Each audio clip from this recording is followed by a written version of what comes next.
Crude में आ गई breaking news guys. Crude में फिर से ट्रंप ने अपना खेल खेल लिया है टैरिफ वाला। एंड ऊपर से ओपेक की भी ब्रेकिंग न्यूज़ आ गई है। तो गाइस डिटेल में आपको वीडियो बना लेता हूँ। ठीक है, आपको समझा देता हूँ उस न्यूज़ का क्या इम्पैक्ट पड़ने वाला है। सोमवार को 28 अप्रैल को क्या पॉइंट ऑफ व्यूज रहने वाले हैं वो डिटेल में आपको मैं बताने वाला हूँ। गाइस बहुत शॉर्ट एंड स्वीट वीडियोस रखूंगा क्योंकि मैं ऑलरेडी एक वीडियो बना चुका हूँ। ये वीडियो इसलिए बना रहा हूँ क्योंकि एक एड ऑन न्यूज़ आई है जो मुझे लगता है कि आपके साथ साझा करना चाहिए क्योंकि उसका प्राइस पे बहुत बड़ा इम्पैक्ट पड़ सकता है सोमवार को। तो चलिए बात कर लेते हैं। This is Ajay and you are watching your own channel Market Magic Mantra में आपका स्वागत है। सभी यात्रीगण से अनुरोध है कि कृपया अपनी कुर्सी की पेटी को बांध ले क्योंकि भैया मार्केट मैजिक मंत्र का विमान जो है ना वो उड़ान भरने वाला है और मेरे सारे यात्रीगण मेरे साथ उड़ान भरने वाले हैं। तो जल्दी से हमारे व्हाट्सएप पर कर लीजिए जो हमसे जुड़ना चाहते हैं, हमसे सीखना चाहते हैं। सिर्फ व्हाट्सएप पे ही मैसेज एंड कॉल करें। व्हाट्सएप नंबर है 8209791138। तो चलिए दोस्तों न्यूज सबसे पहले मैं आपको बता देता हूँ। देखो यहाँ पे जो टैरिफ की न्यूज आई ना, अभी चाइना की तरफ से न्यूज आई कि भाई टैरिफ ट्रम्प ने बोला कि भाई साहब हमने उन्होंने एक लिस्ट जारी की कि भाई हम इस यूएस गुड पे ना हमने चाइना के ऊपर टैरिफ लगा रखा है और हम रेडी हैं चाइना से बात करने के लिए।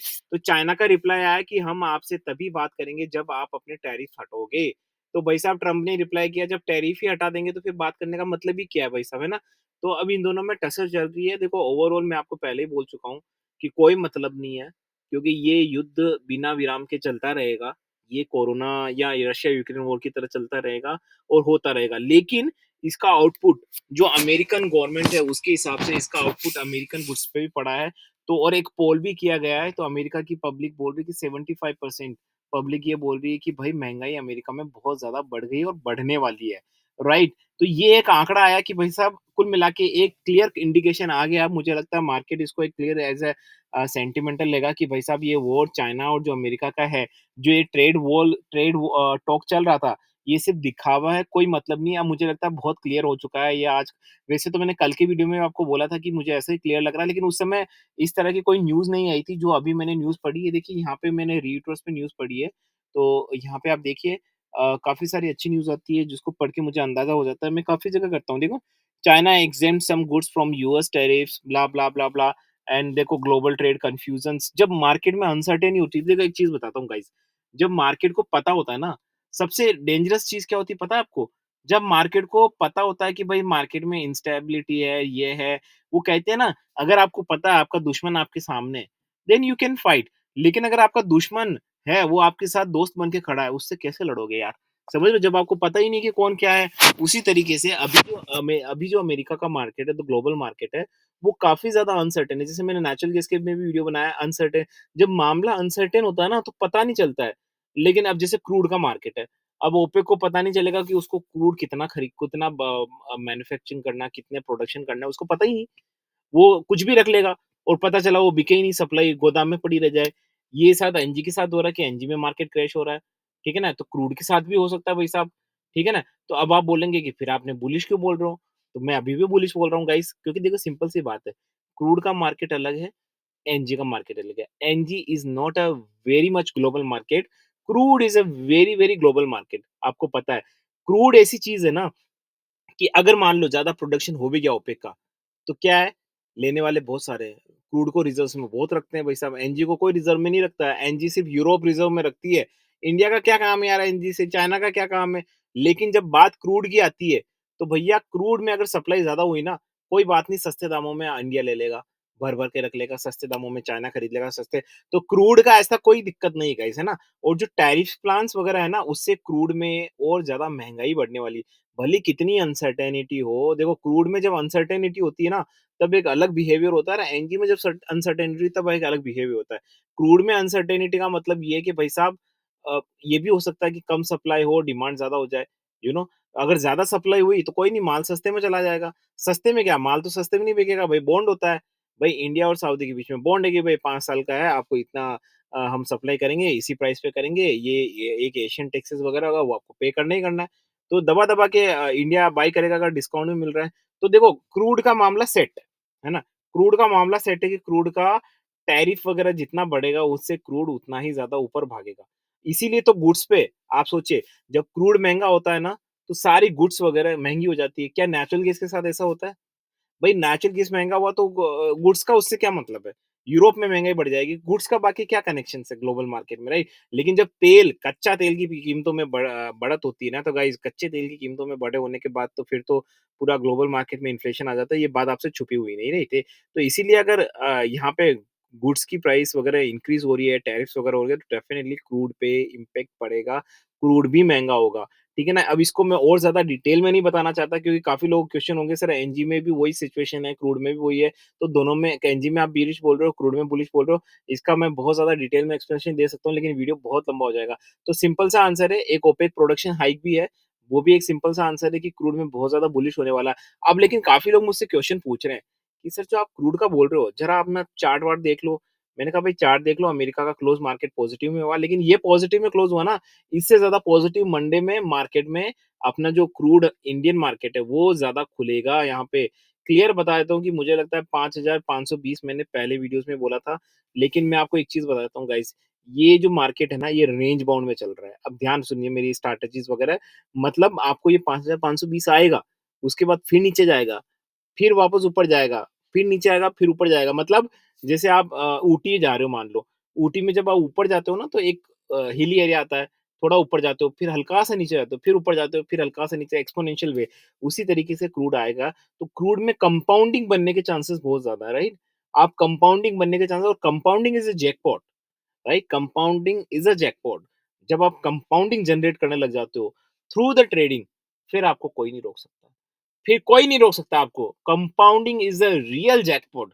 जैकपॉट का मतलब ये नहीं होता कि आपको है ना यहाँ से 10% मिल गया, 20%, that is not, that is linear in linear returns, right? But मैं अगर बोलूँ वो 10% आपको कंपाउंडिंग के थ्रू मिलता है, तो वो 10% आपका है ना 18% हो जाएगा, 20 एसआईपी, राइट? कंपाउंडिंग। तो इसीलिए यहाँ पे रेंज बाउंड मिल रहा है, तो that is a golden era. मुझे लगता है गोल्डन जैकपॉट है भाई साहब। 5,520 जैसे आए, फिर नीचे जाए, फिर दबोच लो, फिर नीचे जाए, फिर ऊपर जाए, फिर निकाल, फिर दबोच लो, फिर निकालो, ऐसे स्विंग करके आप कर सकते हो till easily buy for very, very easily 5,800, 5,800 तक आप ये कर सकते हैं। अब देखिए इसमें हमने काफ़ी सारी स्ट्रैटेजी हमारे पास जो हम व्हाट्सएप ग्रुप में शेयर करते हैं। मैं यहाँ पे सिर्फ़ आपको ग्लिम्प्स दे देता हूँ। हमने एक स्ट्रैटेजी बनाई कि भई हमने 2 छोर डिसाइड कर लिए। अब वो 2 छोर कौन से हैं उसी में खेलना है और वो 2 छोर धीरे-धीरे हम चेंज करते रहते हैं। मतलब जो किनारा है 2, बॉटम एंड टॉप, राइट? वो डिसाइड अगर आप रेंज बाउंड में कर लेते हैं तो फिर और चाहिए क्या आपको, राइट? बड़े मज़े से खेलते हैं, तो वही वाली गाइज़ मैं यहाँ पे आपको डिस्क्लेमर देता हूँ, this channel and this video is only for learning and education purpose. यहाँ पे किसी भी तरह की बाय सेल की रिकमेंडेशन बिल्कुल नहीं दी जाती है। I am not a certified SEBI adviser, I am not certified any kind of financial. I am an individual जो अपने पॉइंट ऑफ व्यू देता है उसके बाद भी हम नहीं मानते, मेरे पॉइंट ऑफ व्यू में रियल मेथड करने लगता है, आपकी ज़िम्मेदारी मेरी ज़िम्मेदारी नहीं बनती है। गाइज़ शायद ये मैं पहले भी दे चुका हूँ डिस्क्लेमर, फिर से दे दिया। गाइज़ मैं स्पॉन्टेनियसली वीडियो बनाता हूँ, मुझे पता नहीं, ठीक है? मेरा थोड़ा वर्ड्स ऊपर-नीचे हो सकते हैं guys, but these are genuine videos, ठीक है ना? तो ये आपको सिंपल सा बता रहा हूँ, 5,520 अपना सपोर्ट क्या रहेगा? सिंपल सा पहला सपोर्ट हमेशा 5,280 का रहेगा एंड सॉरी हाँ, पहले 5,280 का रहेगा, वो क्रिटिकल सपोर्ट है। सबसे इम्पोर्टेंट सपोर्ट है, मुझे नहीं लगता वो ब्रीच होने वाला है, अगले 1 वीक तक का बहुत कम चांसेस है कि वो ब्रीच होने वाला है। अगर ब्रीच होता है तो उसके लिए भी हमारे पास स्ट्रैटेजी एडवांस में हमने बना रखी है। ऊपर की तरफ बिंदास होके 5,520, उसके बाद वापस से नीचे आए, फिर से दबोच लो, ऐसा मेरा मानना है। सिर्फ़ मैं रियल ट्रेड के बारे में बात नहीं कर रहा हूँ, सिर्फ़ स्ट्रैटेजी अपने आप को टेस्ट करना है। उसके लिए मैं आपको स्ट्रैटेजीज़ वगैरह बता रहा हूँ और ओपेक का जो हाइक आया है और जो ग्लोबल मुझे लगता है कि this is a golden era for the crude. जो भी स्विंग में विश्वास करते हैं उनके लिए मुझे लगता है जन्नत है अभी क्रूड।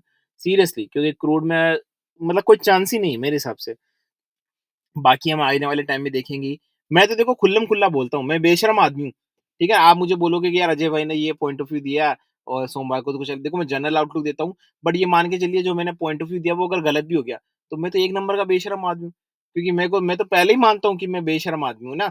मैंने जो पॉइंट ऑफ व्यू दिया अगर नहीं होंगे ना, तो उसके लिए एडवांस में मैं पहले ही बना के रखता हूँ कि स्ट्रैटेजी क्या है। क्योंकि मैं मान के चलता हूँ कि भाई मैंने कितना ही अच्छा एनालिसिस कर लिया मार्केट में, लेकिन भाई फँसना तय है।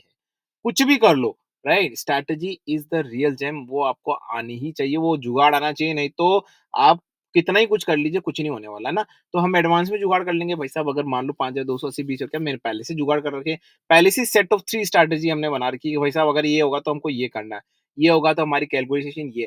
तो this is the real way, right? ऐसा नहीं कि मार पड़ने के बाद जैसे ही एसएल ब्रीच हो तब सोचना है, तब दिमाग में आएगा अब क्या करना है, अरे अब क्या करना है? ऐसे नहीं होता गाइस, प्लानिंग करिए यार, this is planning.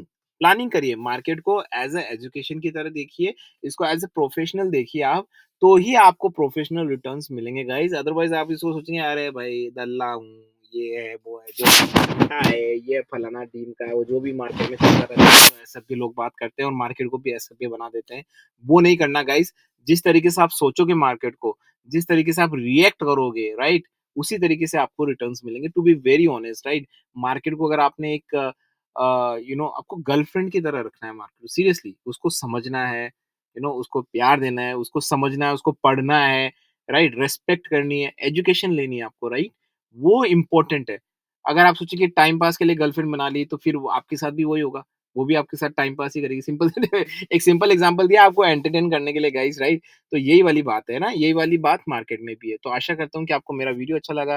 Guys video अच्छा लगा है तो गाइस वीडियो को लाइक करना ना भूलें, सब्सक्राइब करना ना भूलें। अगर आप हमको आर्थिक मदद देना चाहते हैं, तो जैसे आप मेरा वीडियो ऑन होता है, आपको लाइक, शेयर का बटन दिखता है, उसको थोड़ा स्क्रॉल करेंगे राइट साइड में, तो आपको सुपर थैंक्स का ऑप्शन मिलेगा, जहाँ पे आप जाके मुझे जो भी आप अपनी आर्थिक मदद देना चाहते हैं, वो दे सकते हैं।